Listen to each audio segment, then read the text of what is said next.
Good afternoon, everyone, and welcome to today's Dun & Bradstreet India webinar. The topic of today's webinar is an SME's guide to securing a financial future amidst uncertainty. I would also like to take this opportunity to introduce to you our esteemed speaker for the webinar.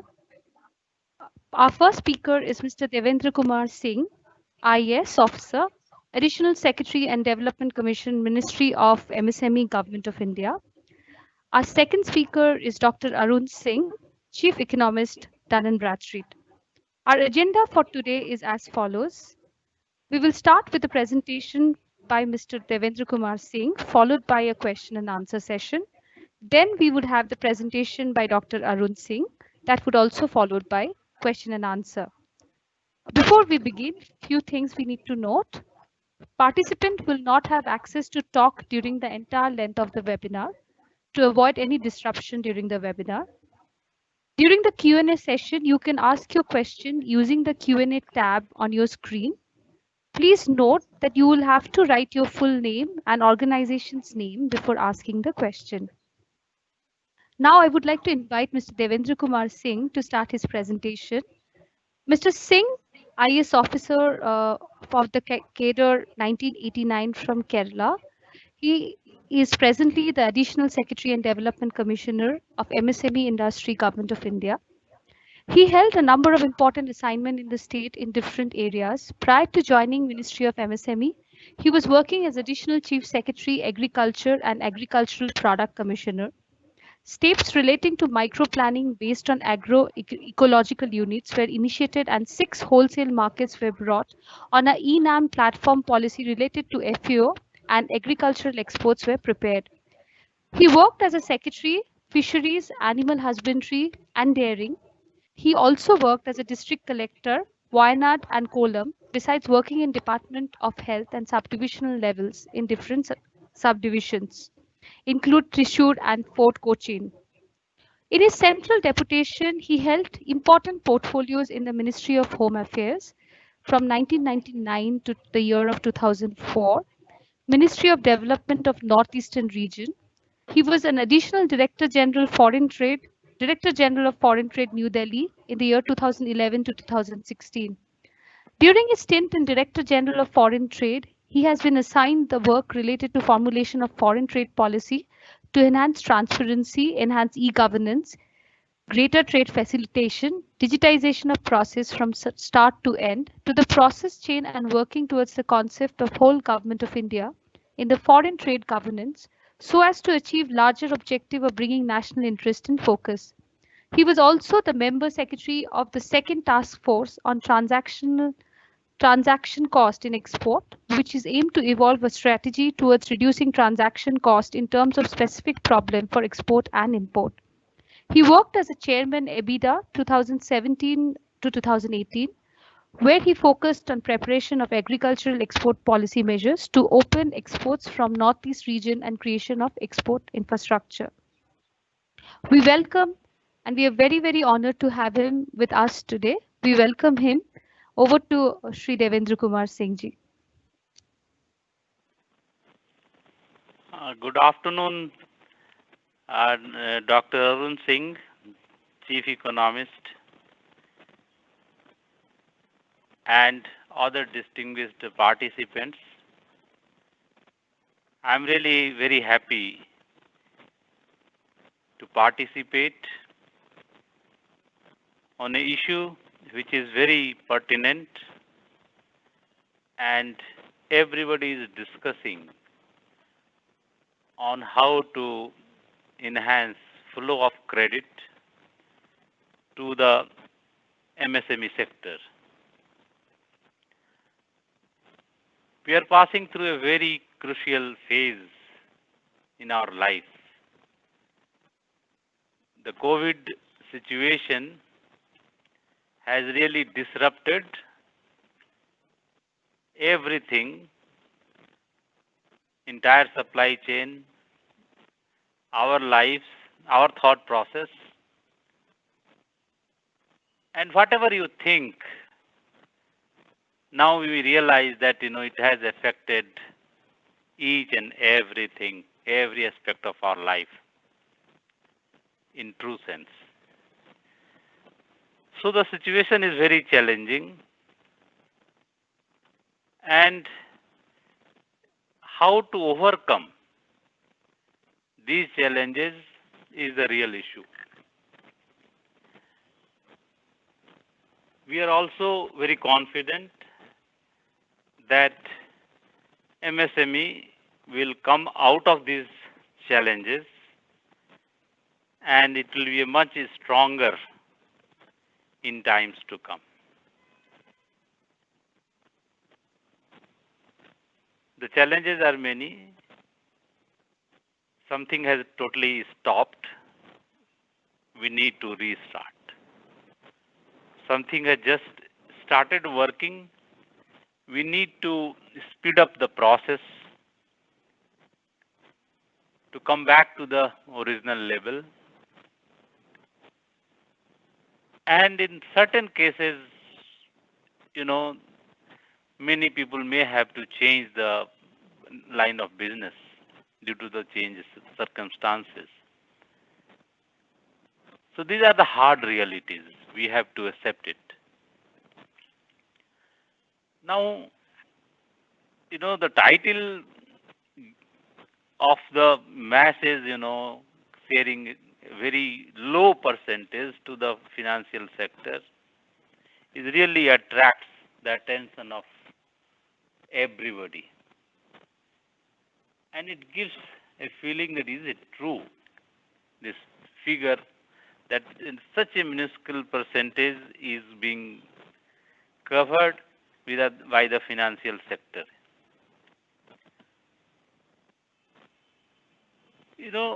This seventh economic census was going on till March, and the process could not be completed. As per that census, something similar numbers are coming. Though the census is not complete, it was forced. It continued only up to 3rd March 2020 due to COVID situation. Now, our sectors are very small, MSMEs. As per this 7th economic census, the first reports, 36% of the economic activity is in primary, 12% in manufacturing, 25% is in services, about 20% in trade, 4% in construction, and balance is the others. And the average size, 90% of the enterprises, the average size of the workers is between 1 to 5. Now, such a small size of a business, where do they go for their finances? In most of the cases, it is self-financing. 77% of the people use their self-money. And about 16.36%, they are taking interest-free loan from friends and relatives. These figures I am citing based on the economic census.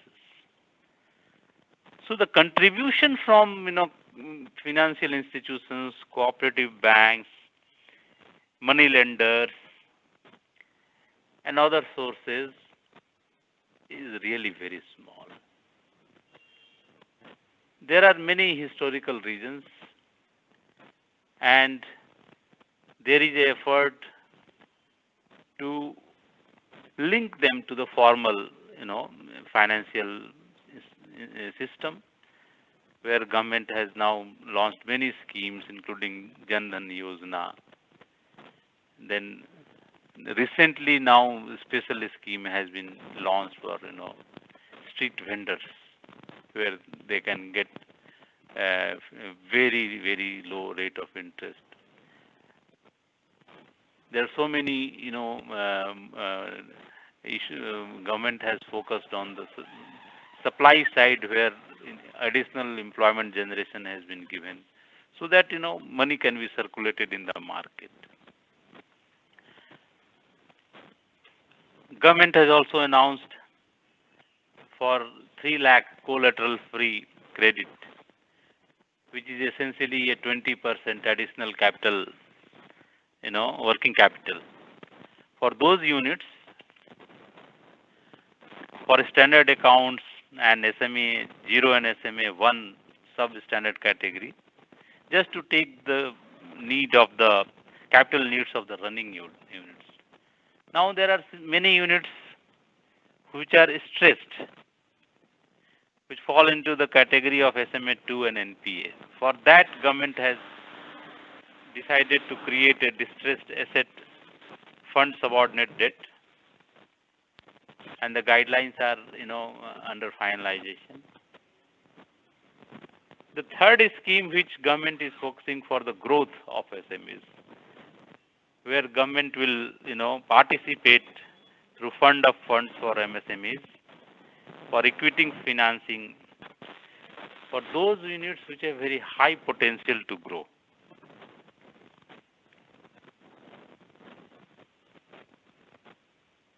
There are other ways and means, and I am sure everybody is trying to help, all financial institutions, fintech companies,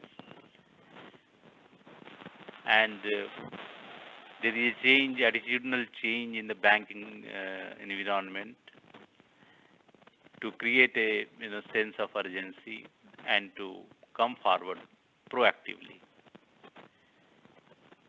I think if the banks have relationship managers for SMEs, it will help. It will help, and if they focus on micro and small category of enterprises, it will help. You are aware that now the government has changed the definition of the MSMEs based on twin criteria of investment in plant and machinery and turnover.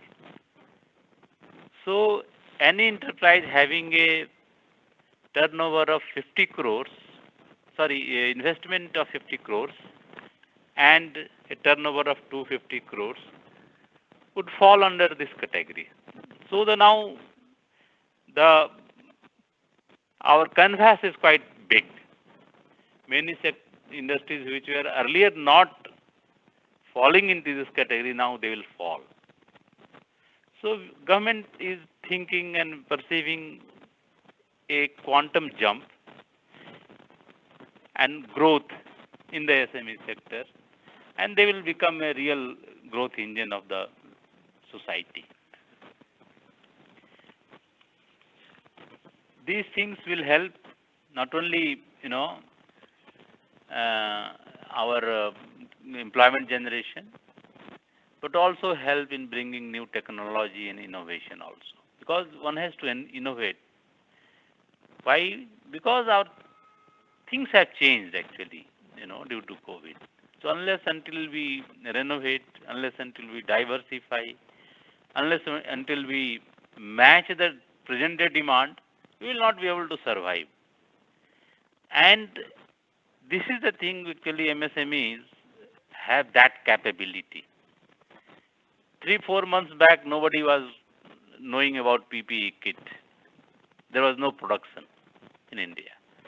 And now we are not only self-sufficient in production of PPE kit, but we are in a position to export. So that is the strength of Indian MSMEs. That is the real strength, that in such a short time, people can redesign their businesses. They can bring a new supply chain methodology and stand up on their feet. So they deserve our,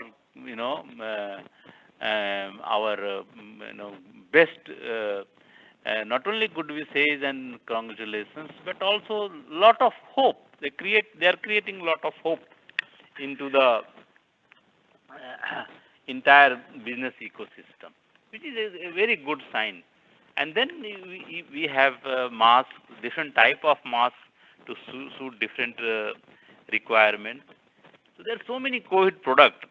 I would just like to inform all the participants that government has a e-marketing place. We call it GEM, Government E-Marketplace. It is a e-commerce platform where any MSME can register their product, and all government agencies they can buy without having a tendering facility. Sorry, tendering process. So it is not called tender, but you can directly purchase. So now there are 11,000 sellers relating to COVID and 30,000 products.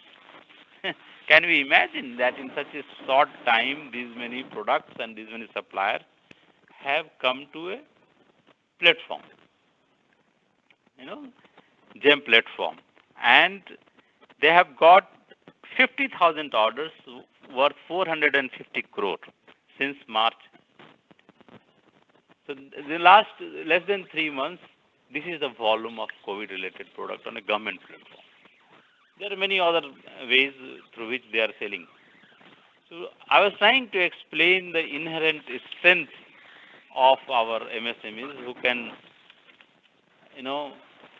manufacture these such goods in such a short time and fulfill the demand of India. Atmanirbhar Bharat. This shows that they are one of the pillars, strongest pillars of the Atmanirbhar Bharat. If they decide, they can do it.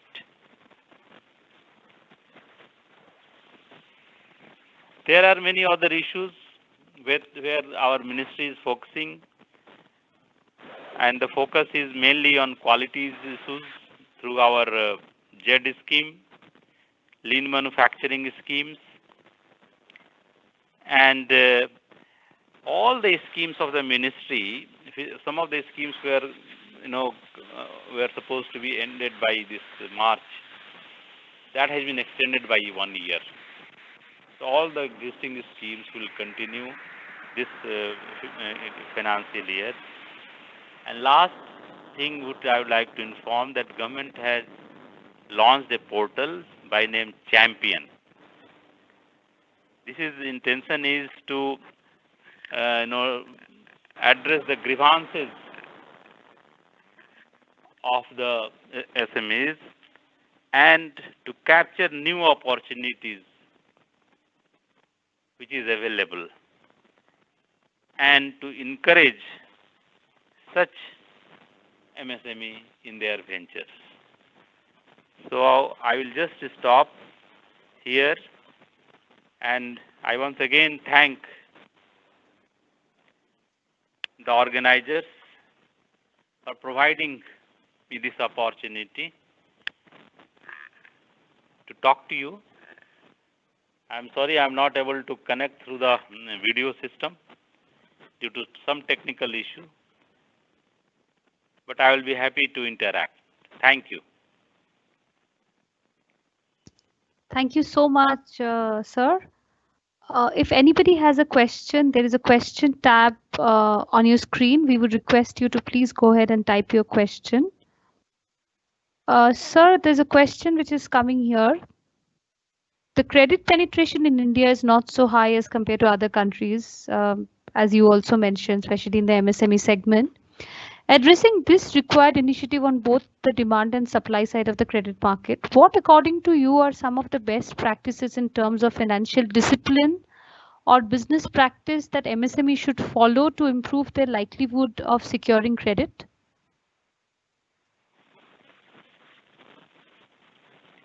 Yeah, actually, you are right. That one of the basic requirement is to have a very clear business sense and a business planning. So if we have a clear business sense and business planning,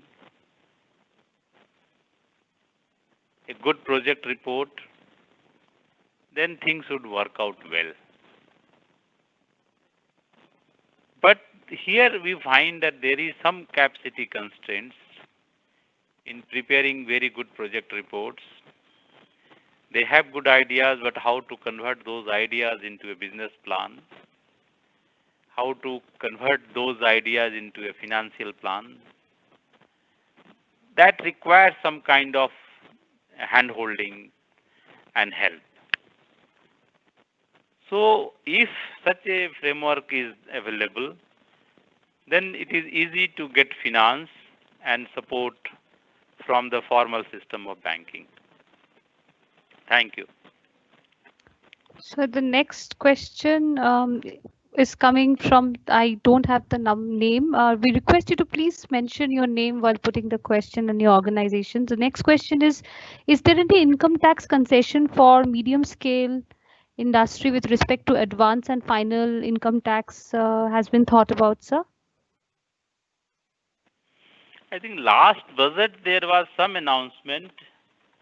I do not have readily those details with me. But we can send across your office. You can pass it to them. But there were certain, announcements in the direct taxes, and which are available. There are certain other reliefs which were given now, especially for EPF support for businesses and workers for 3 months, and subsequently it was reduced for business and workers.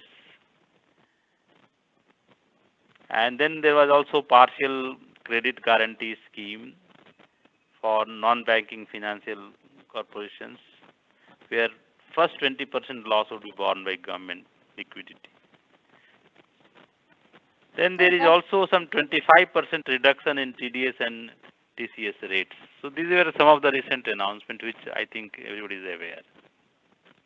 Thank you. So that brings us to the next question only. The Government of India has been taking several measures to improve access to finance for MSME.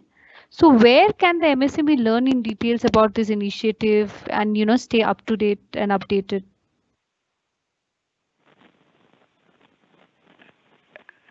Our ministry has a network of offices across India.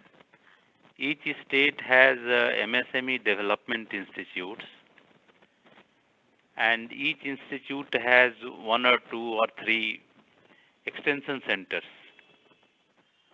So if they get in touch with these development institutes, it will be really nice.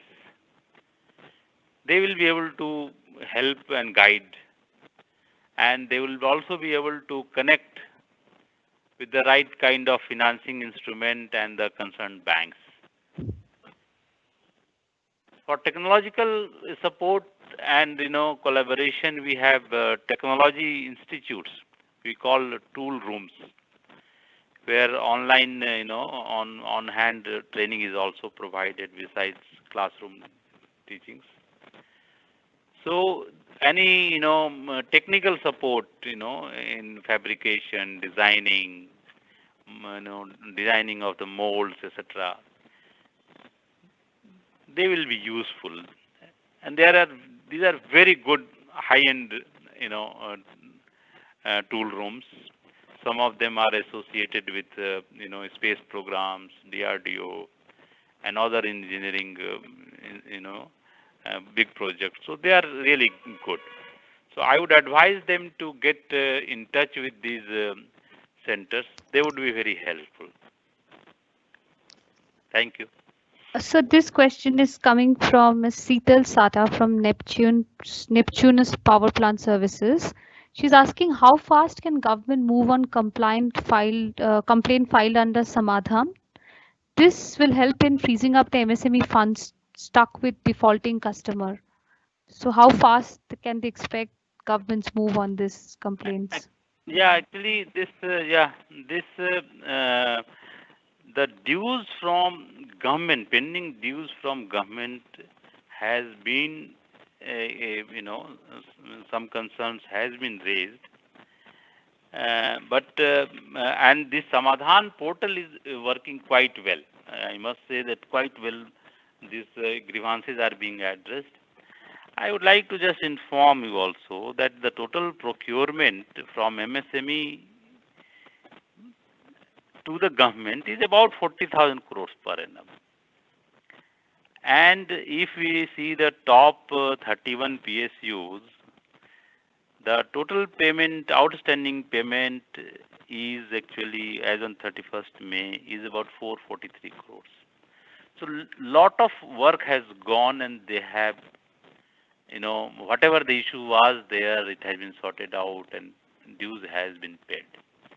In certain cases, there could be some other regions, quality issue or some refund issue, refund of material and all that. But lot of work has gone, and most of the grievances are, has been addressed. So, So the and next Samadhan portal is being, okay, thank you. So the next question coming up from Mr. Anand Sharma. So he's asking any special incentives that the government has thought about SME exporter to remain competitive in COVID era. Actually, export incentives are handled by DGFT in the Ministry of Commerce. So whatever it is available, so those incentives have been continued under MEIS scheme for this financial year also. So that will continue for the exporters as well. Thank you. So another question is coming. So if a bank wrongly declare an MSME as NPA, where should they go and complain?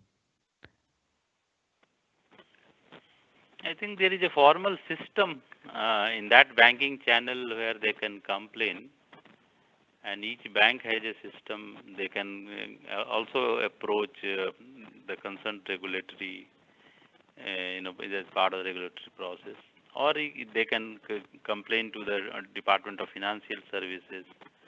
So there are enough channels available. If somebody has wrongly mentioned, wrongly declared a good account as NPA. Yes. So with that, there's few suggestions coming that there should be an ombudsman in the ministry itself for all this kind of banking and bank related grievances that MSME has. So some of the people have given that suggestion. So I thought I'll just let you know that. Okay, I'm taking note. Yeah, I'm taking note. Okay. So this other question is coming from Mr. Suresh Shiftarkar. He's saying his release of partial guarantee to the extent work completed is also applicable for goods and services contract with PSU like bank.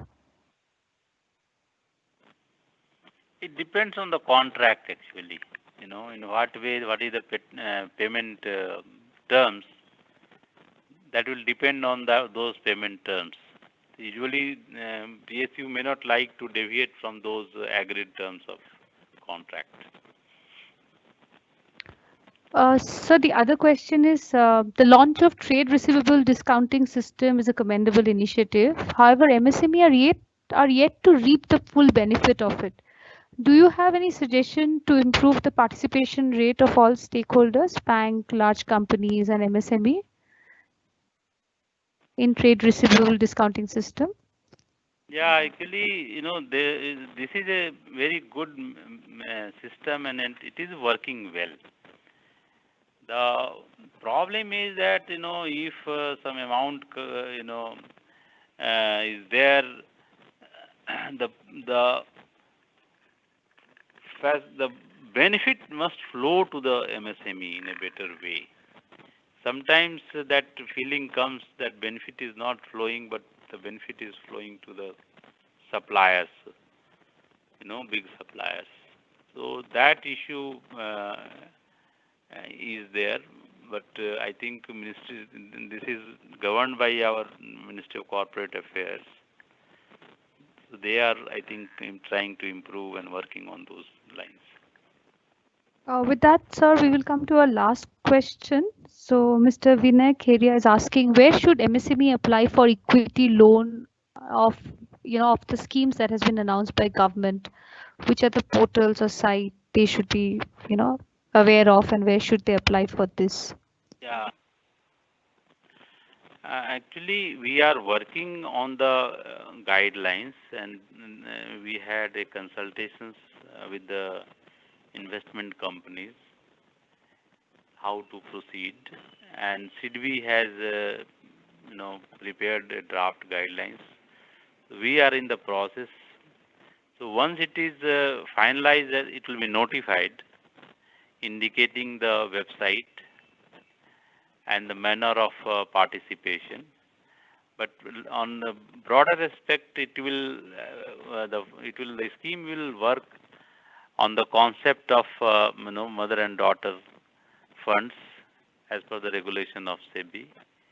So our guidelines, once the guidelines comes, it will bring more clarity. Thank you so much, sir. Thank you so much for your time. Now we would move into our next presentation. Our next presenter is Dr. Arun Singh, Chief Economist, Dun& Bradstreet. Arun has worked across global quantitative and qualitative economic research, econometric modeling, and commodity and industry research for the last 2 decades. He has provided strategic advice and expertise to aid decision making within various government and private organizations. Arun's ability to connect economic insight and data and explain business implication has led to him becoming a trusted advisor and expert for media, government, and clients alike.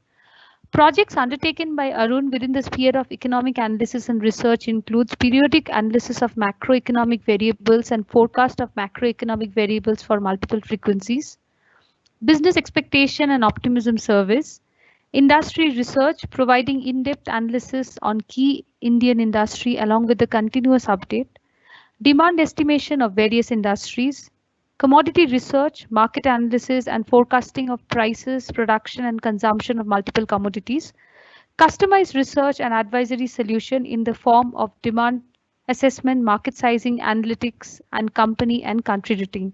Well, please welcome Dr. Arun Singh. Arun, over to you. Thank you, Noina. And it was great session by Shri Devendra Kumar Singh ji. And sir, I would personally like to say thanks to you for your such a insightful session. And I do agree that government have done massive work in last few years, and especially in COVID era. And I think the credit to MSME sector is a long pending issue, and this is not a new. It's a long. We are personally tracking MSME sector for last 20 years with DNB, and we have seen that many issues are repeating every year. When we reach out to MSME and asking them what are the issue you face, and there's a 3 to 4 issue there is every year, and that's a consistently every year is getting repeated. And if you see in that, the single most and biggest issue is the access to the finance, and that's last 20 years I'm saying, and last 10 years we have statistics to show that how many people have raised that concern, and that's the truth. So I think with that, Mr. Devendra Singh was talking about something, and he has presented a very good statistics, and we hope that that will help all of you to take it with the government, and we work with the large corporate, and and with the bankers basically, which basically take this problem to the solution level. Now coming back to the today's topic, I think what Mr. Singh spoke, he spoke from the government perspective and what government is doing in order to resolve that concern or in order to solve that problem for yourself. The need of R at this point of time is basically to take it to level where basically uh, uh, government have done the job. Now it's company. We need to basically do that job and to ensure that that is taken care of. So now the second session, which I'm going to talk about at the company level, basically at a company level, what we need to do to ensure that we are on top of our game. So as when we present our case to the banker, to the government, to the customer, to the vendor, we know that we know our balance sheet better, and we know how to control our expenses and how to grow our income in order to ensure that things are basically moving, in a right way. So with that agenda, I'm moving out to today's sessions. Today, I'm going to talk about the basically three things. One, evaluating your business relationship. With, talking about with vendor, whether talking about the customer. Ways you can better manage your cash flow. That's the second subtopic. And the third, building an emergency plan in the future. Our response to the crisis should be proactive. It should not be reactive. We should be ahead of the game. We should be on top of the game or on basically ahead of the curve. It's not the behind the curve. The moment we are behind the curve, things will completely slip out of the proportion, and it will be basically taken as a way that we are slipping into the crisis and we are facing the problem at a very severe level. So if you see what Mr. Devin was talking about, and there is one merit in that, and there's a reality in India.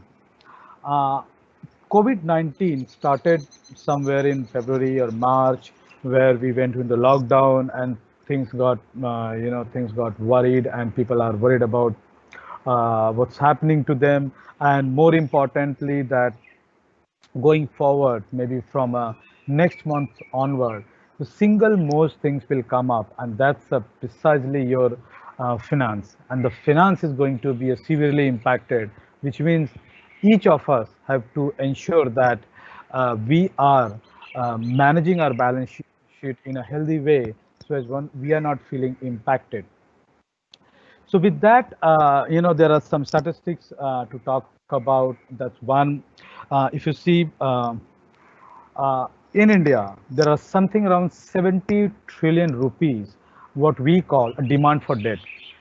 As a company, as a MSME, where basically there's a need for that debt fund. And unfortunately, if you see, out of that, 32.6 is completely unaddressable.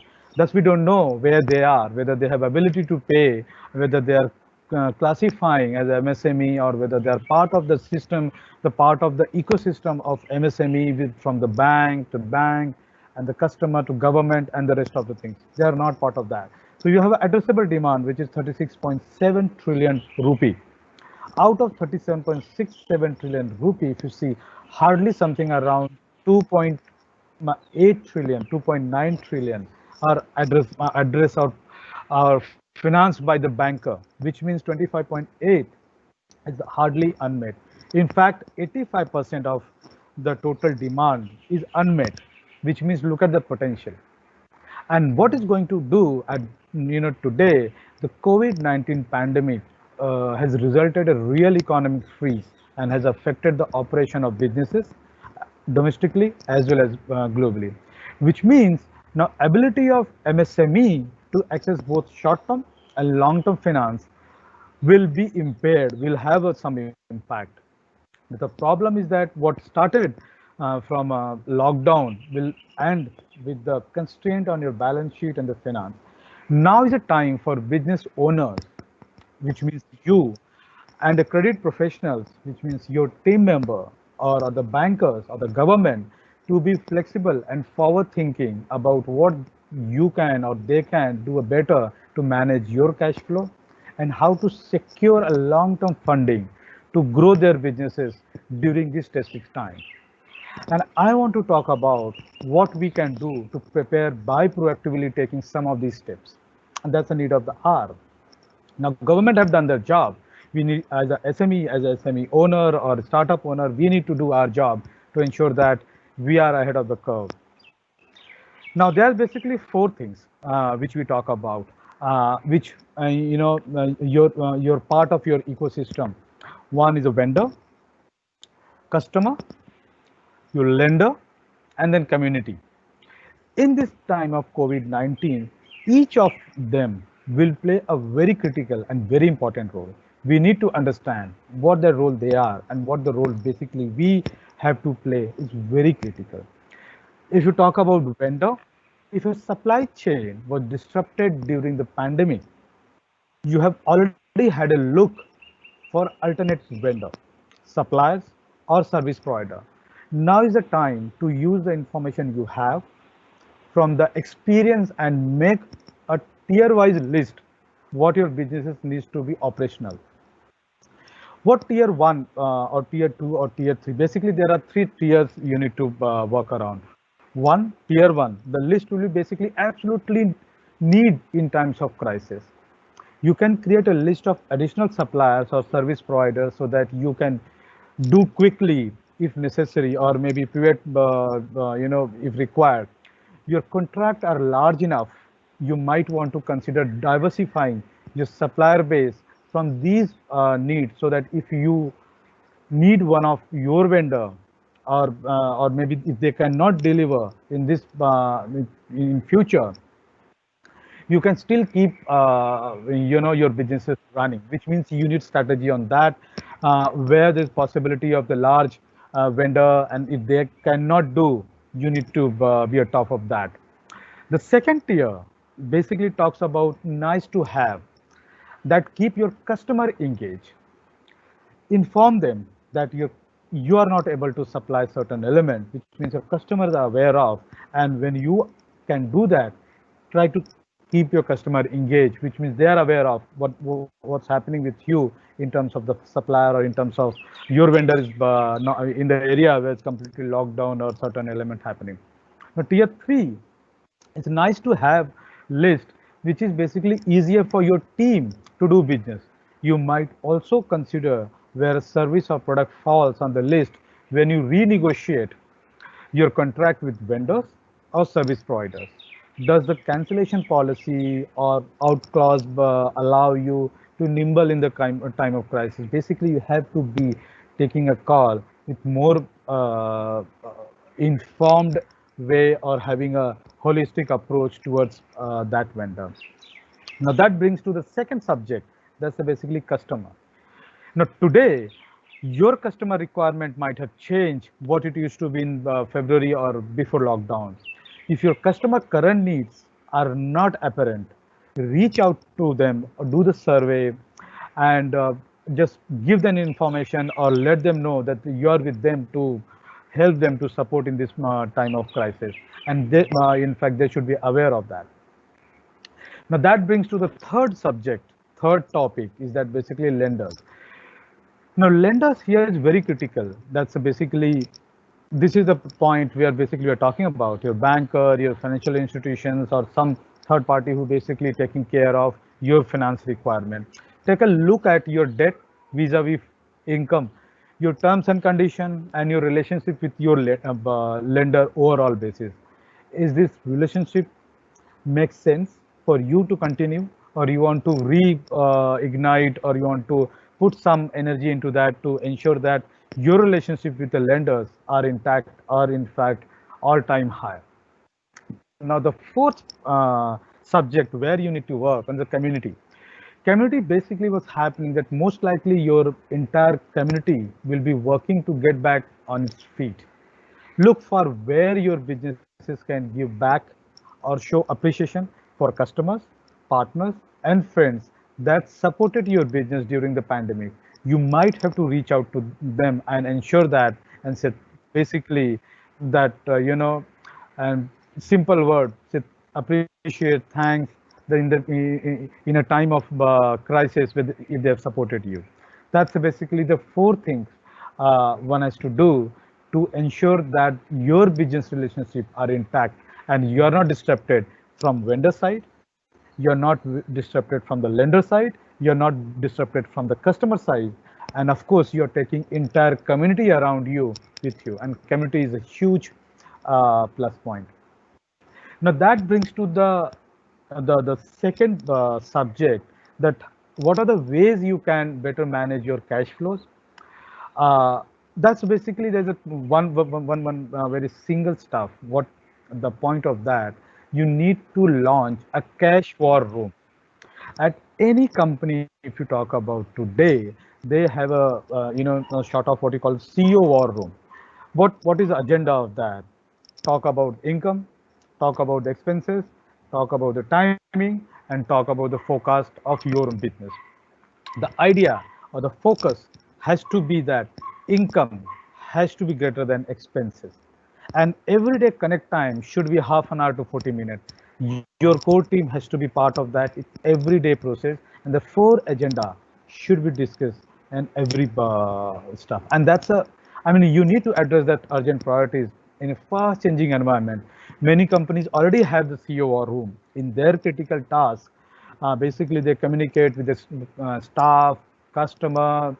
Idea is that they put, customer, the safety first or employee safety first, and then comply with the demand, regulatory requirement, and trying to spread up information and knowledge that they are on ahead of controlling the spread of COVID-19. That's basically conversation one can have, and there's a message has to go out that they are caring about what's happening outside and they are caring about what's happening inside the company with that 30-40 minute agenda. Now let's talk about how this four agenda look like. Moving on, income. There are basically five touch point. I would suggest that one has to be on top of that in terms of what to look at. One, onboard. Second is the monitor. The third, insight. Fourth, adopt. And fifth is personalize. When I talk about onboard, is basically re-evaluate level of risk and set proper credit levers to match customers' current capacity to pay. That's very critical. You need to understand whether your customer is able to pay at this point of time or not. Then take up appropriate call. Monitor or set up a credit risk monitoring of the entire domestic as well as global portfolio to help detect your overall exposure to your customer and which sector you are basically supplying. Have insights. Use credit risk insight to inform treatment strategies and prioritize collection. At this point of time, I think Mr. Devendra just briefly, and there was some question raised. I think I'll tell you one point, and it's very critical that at Dun& Bradstreet, we have looked at some of the data historically. What we found that something around 50% of the large company as a customer, they pay their vendor, I mean to say in that case, mostly a SME.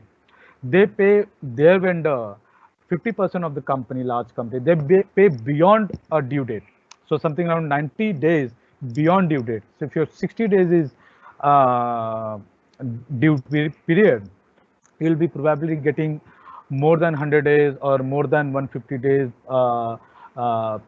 what actually agreed upon. And that's a 50% of large company does in the normal period. Not today is the COVID impacted period, which means the payment behavior from your customer might have gone for a toss, and you have to be ahead of that. You need to understand your customer profile. You need to understand your credit profile of a customer to better engage with them and start following on the collection piece. Because I said that if 50% of company pay beyond due date, and that's in the normal time, and in a bad time, that will be certainly not good. So that brings to the fourth point, that change how you communicate with past due accounts and practice compassionate collection. That's a basically link to the third point, but you need to change your behavior on that one. And the fifth is the personalize, create new customer centric collection campaign and payment processes. Now that's a learning you have from your customer. That's a learning you have. What is the credit pattern? What is credit behavior? Is likely to go bankrupt or not? What's happening? Whether before COVID-19 the customer is already troubled in terms of the credit or in terms of the payment. COVID-19 certainly going to be. So what should be your prioritization in terms of the collection has to be on top of agenda. You want to put in the place the best practices around managing cash in the near term, but balance it with decisions that will enable the company to emerge from this crisis as strong as possible. That's the need of the hour. You have to master on all these five things within the income. As I said, that income has to be more than expenses, and that's basically focus point. And these are the five things one has to do. Now that's moving to the expenses piece, which is a critical part in your balance sheet. And there are four balance sheet, and at a Dun& Bradstreet, we have done survey during the COVID-19, what you feel in terms of where you want to put money or not. As a result of that, if you see, most of the businesses likely to defer or cancel the capital expenditure. The cash management can be broken into four buckets. One, starting with the working capital. to optimize receivables and payables as well as inventory. That's basically the four things we're talking about. Operating expenses are another lever involving decisions to stabilize the businesses, but also position it for a growth coming out of the trough period, basically. Now, the third is instituting control around capital expenditure and discretionary or indirect spending that we think can be taken very quickly. The last element is the balance sheet. There are steps companies can take to unlock some of the values that gets hung up on the balance sheets. So these are the survey, these are the companies who basically you are telling us that where we see the cut in the expenditure, that needs to be monitored. You need to prioritize as like income, you need to prioritize your expenses. If not required, don't do. If the gestation period of ROI on the each expenditure things to be longer than what is expected today, it makes wise sense to defer that or cancel that at this point of time. Now that brings to the third element of that four things which basically you have to do is the timing, which basically between expenses and receivables. Second is the seasonality, and third is the anticipated sales. When are our invoices are due? Which are the expenses that can be paid immediately, deferred or cancelled? That's basically the importance of the timing. You have to do today, you have to do tomorrow, or you have to do day after. That's very critical and very important because each day in the COVID-19 era will have impact on your income as well as on your overall balance sheet stuff. The second piece is seasonality. The single most question, or maybe the very important question, what you have to ask yourself, is there seasonality in the sales? If yes, how can the situation be tied in the post-COVID-19 world? That has to be asked to yourself because that will define how fast you are able to recover from that crisis. Anticipated sales, is there enough cash buffer to meet expenses if some of the sales do not materialize? You need to understand as a finance professional, I do agree that's part of the conversation and that's basically has to be on top of the agenda, but the timing of your expenses has to be very critical. The timing of expenses has to take care of whether you have enough buffer, whether you are prepared for the next expenditure item, whether you are prepared to defer or cancel some of the expenditure which is not required. That moves to the fourth topic of the second item is basically the forecast. Your forecast against will change. You need to understand, and there are short-term forecast, there's a long-term forecast. Never ever forecast anything where you do not have any certainty or basically is not confirmed. In the time of COVID, even the confirmed deal sometimes get cancelled. One has to be very careful in terms of thinking about how the confirmed deal look like. Always forecast using guaranteed income, not anticipated sales. That's very critical. There has to be various scenarios created, looking at the macroeconomic scenarios. What is basically macroeconomic scenario is going to impact your cash flow, your income, your expenditure, and how that has been tackled at extreme level of occurrence of that event. Knowing what a typical and grow your business, what is a typical for your business, ecosystem, and grow in that piece. Never ever try to cross that line. There has to be some realistic thinking about that. Otherwise, what will happen? There is a completely non-alignment between what you're thinking now. If you're not taking care of all these elements and you're forecasting and what reality turns out to be, because your expenses will be completely dependent on your what income is going to be. Sometime it may happen that you might have to defer more expenditure today to ensure that you are on top of the game. Now that brings to the some of the the third critical component, basically very critical at this point of time to ensure that you have a sustained cash flow. Now we spoke about what are the four items where we have to set up some cash war room to understand income, to understand expenditure, to understand timing, and to understand basically how to talk about in terms of the forecast or in terms of scenario building. Now how that all can be done? Now there are three things. One is intelligence.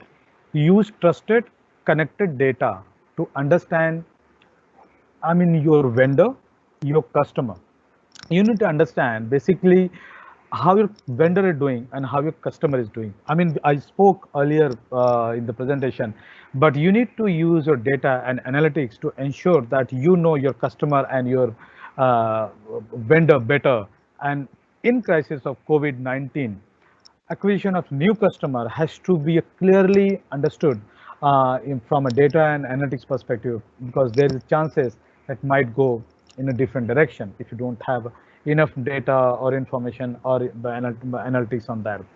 Automation, and we have seen the benefit of automation in pre-COVID-19, and now it's a must to have. Apply technology to improve speed and consistency of decisioning and routine workflows, redirecting resources to higher value activities.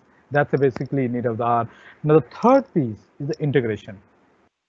Connect your business's intelligence to make strategic decision based on the global integrated view of your customer portfolio. The integration has to be given a topmost priority at this point of time when we talk about intelligence, when talk about the automation, when talk about other aspect of your businesses. That it has to be dashboard basically.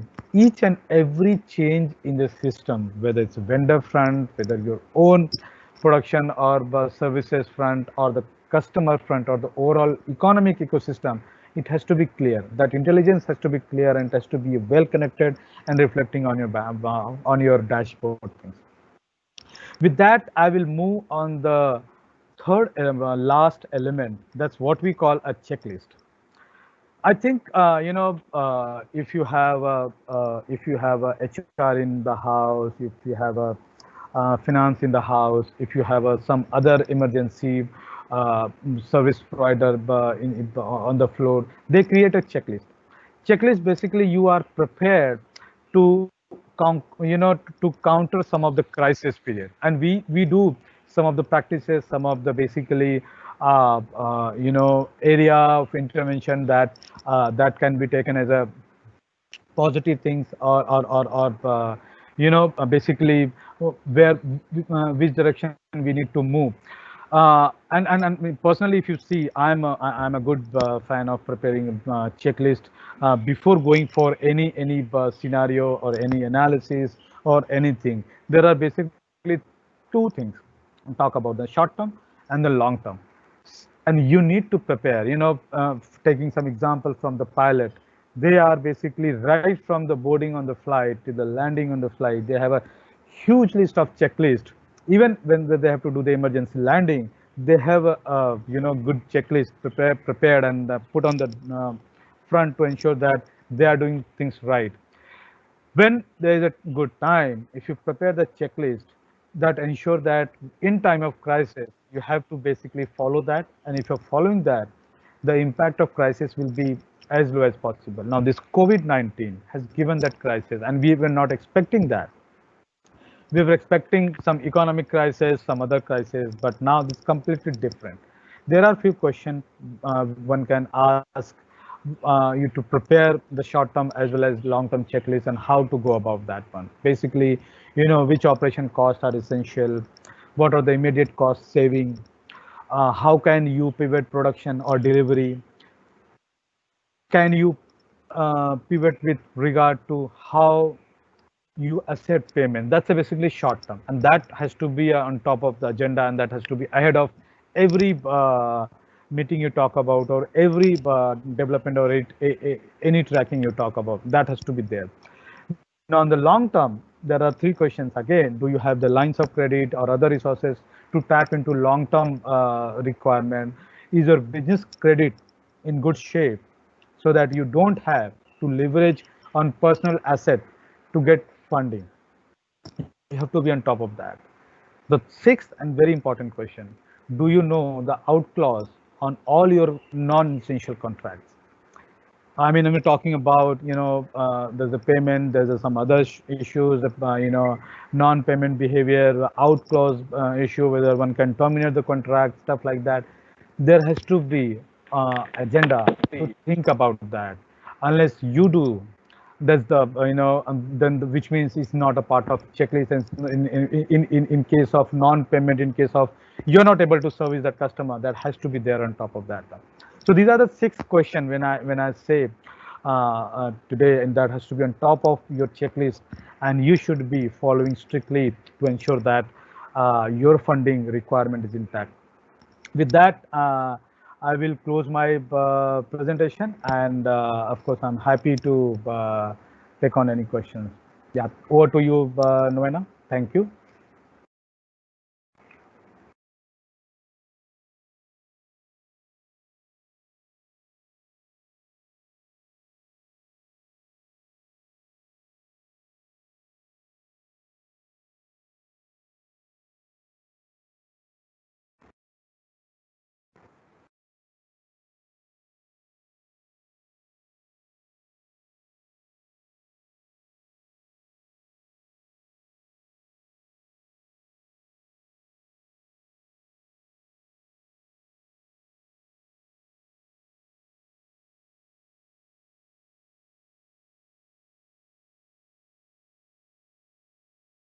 Thank you, Dr. Singh.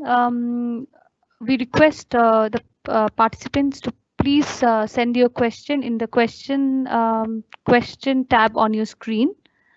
Arun, the first question which is coming is as Mr. Devendra Singh also said that an Atmanirbhar Bhavan MSME should look at different opportunities and how the COVID has given them opportunities to move on. So, as an economist, which are the sector that you see has the best potential, in the post-COVID area? Which are the sector that an MSME should be looking at? See, I think that's a very good question, and that's right on the subject. There are two things happening, and in fact, happening for quite some time, and maybe few years. And the COVID-19 has given that opportunity to ensure that we tap on the ongoing initiative taken by the government, and we work around in that direction. So I was talking about Make in India initiative taken by the government. Unfortunately, the defense sector, then some automobile sector have done good job in that sense. Apart from that, there is a mixed approach by the global companies, and then there are mixed approach by local MSMEs, and things evolve and change. If I have to look at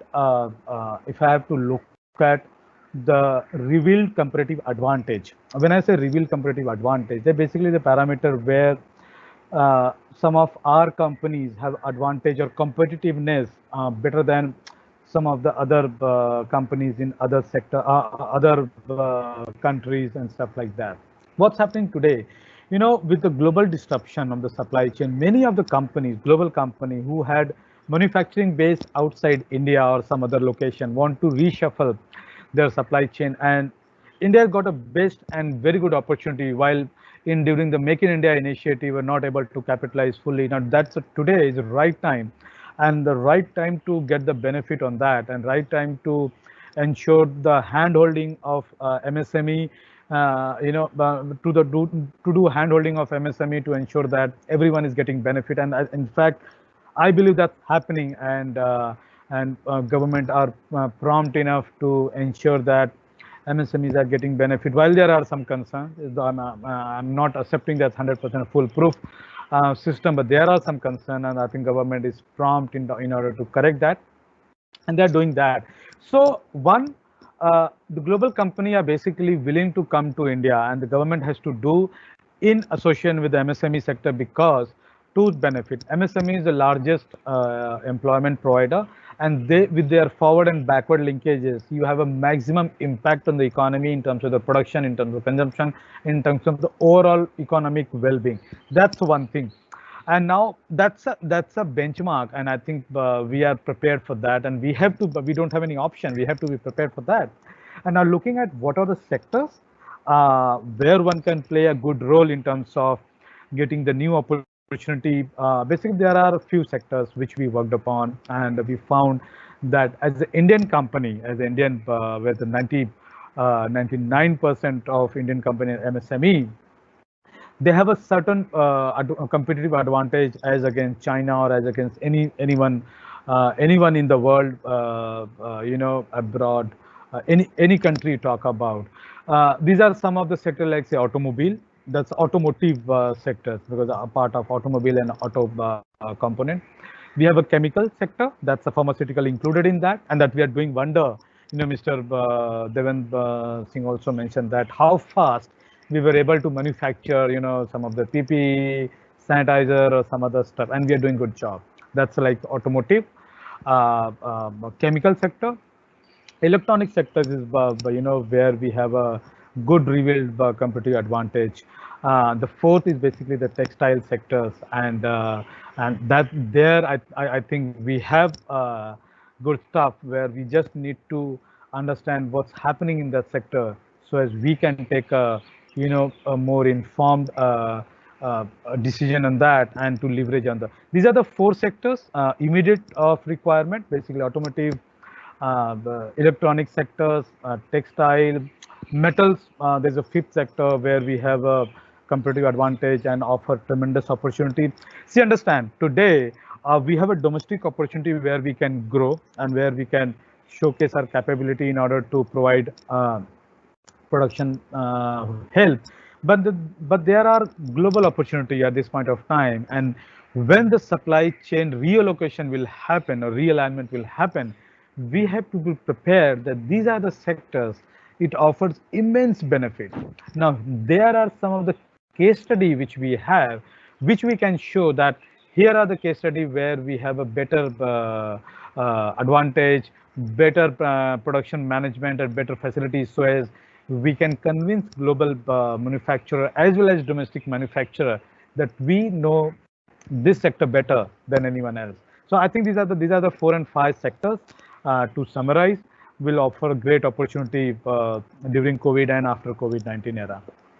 Arun, this is a question from Mr. A. Das. He's saying that, do you think without proper labor and land reform, we can bring in investment into India? What are your views on that? See, I think on that specific and this very critical and very apt question you have asked, we have done many reforms. We have done reforms on logistic performance front. We have done reform on the governance. We have done reform on the network readiness. Ease of doing business is one part. Unfortunately, and in fact, we've started a land bank. We started digitizing land. The first time, it never happened. We never thought about digitizing land. If you see, go to the civil court or go to the number of cases on the land dispute is huge, significant.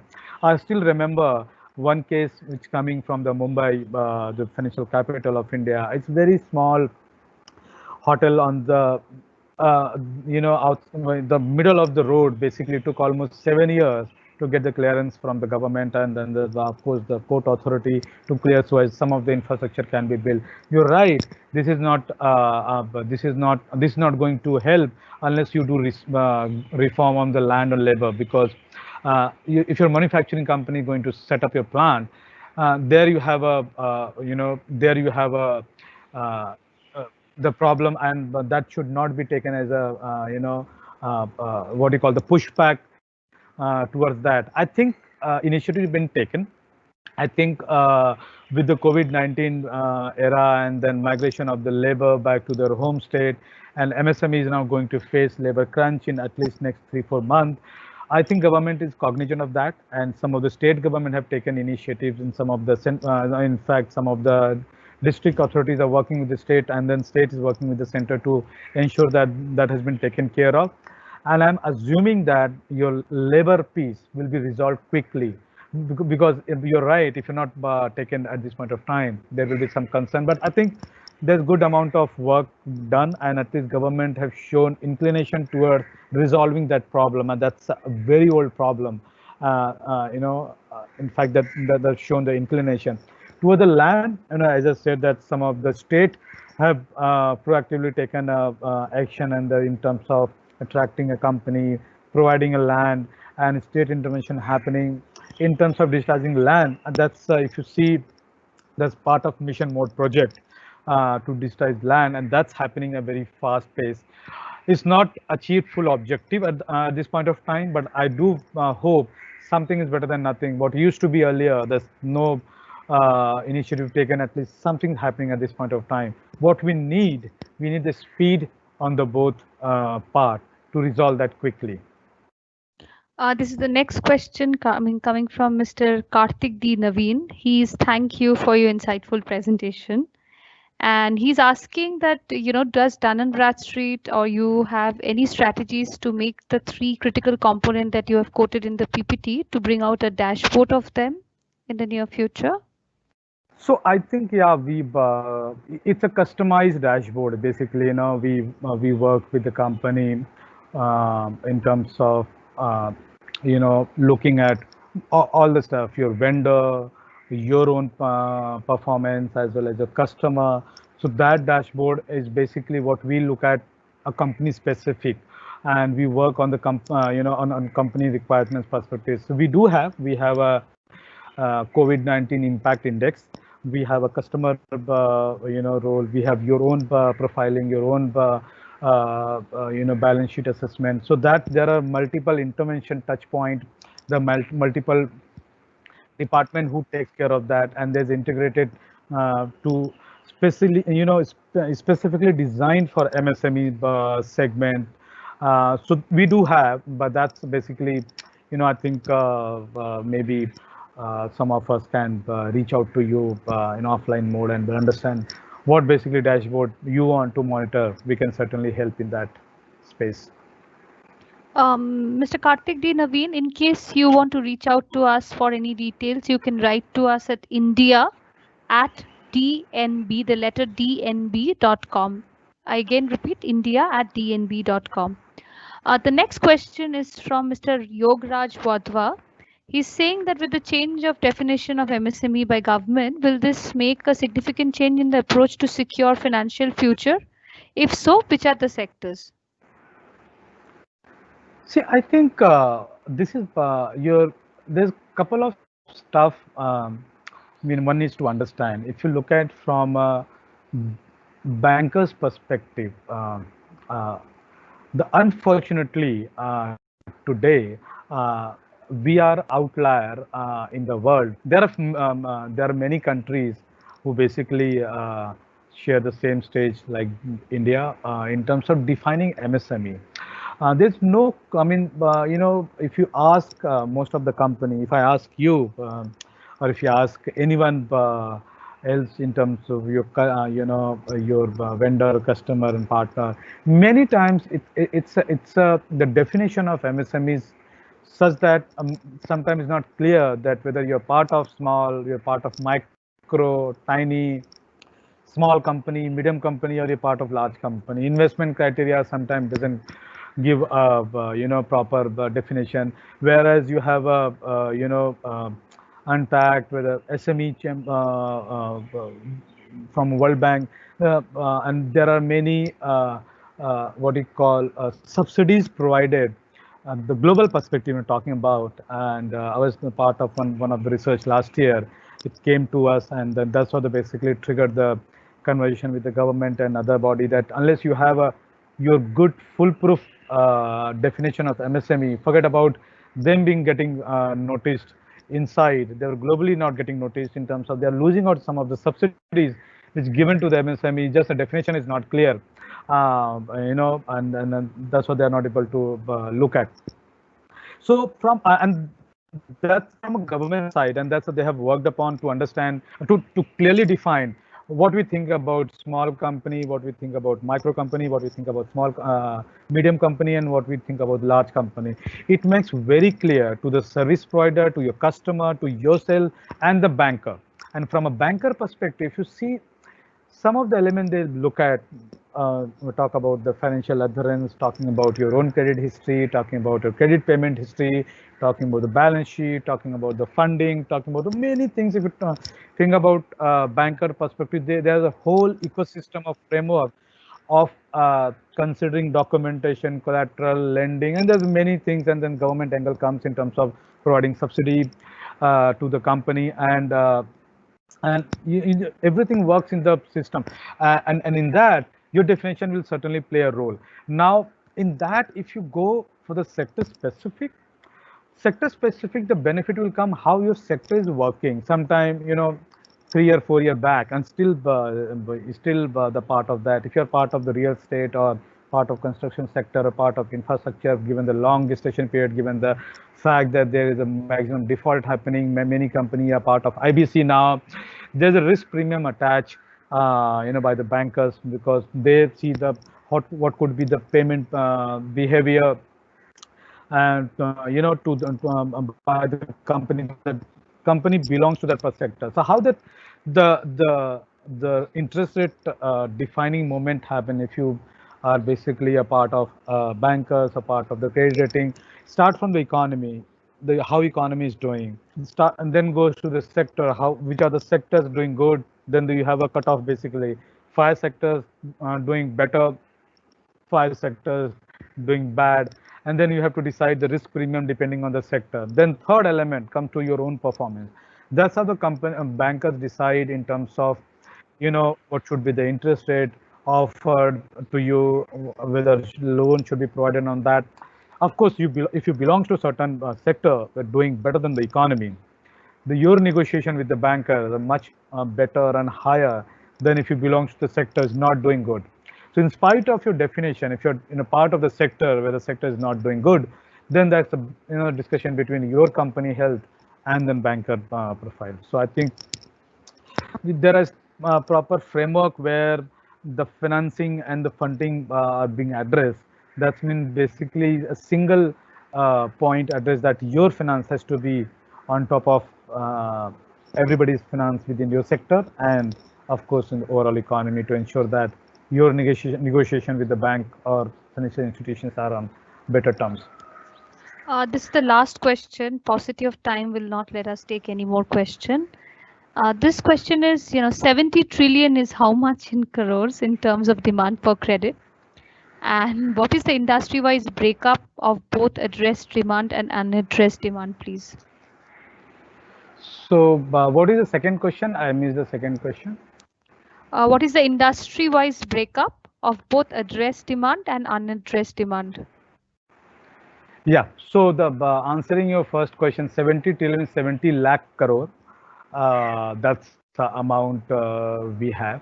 And industry-wise breakup, yeah, there are some industry-wise breakup. I don't remember the number, because it's like there are 20, 30 industries.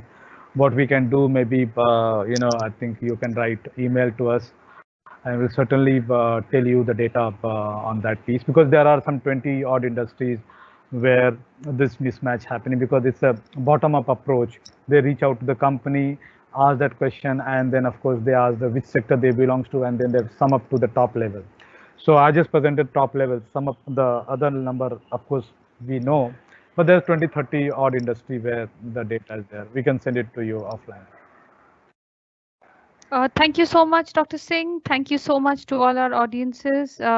In case you have any queries, please write to us as india@dnb.com.